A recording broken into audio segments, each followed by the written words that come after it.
Hello everyone, here's a simple and delicious Bang Bang prawn recipe. Prep the prawns by soaking them in buttermilk for about 10 minutes.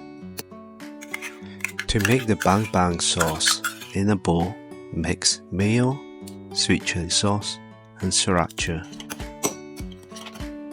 In another bowl, add corn flour, garlic powder, black pepper and some salt. Remove the prawns from the buttermilk and toss it into the cornstarch.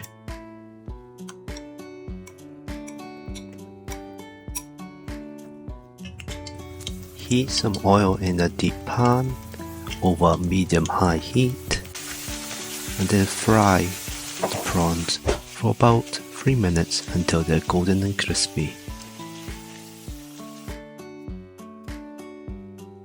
Then gently toss them into the sauce.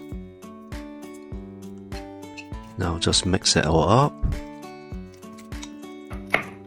Cut some spring onions and just sprinkle some on top.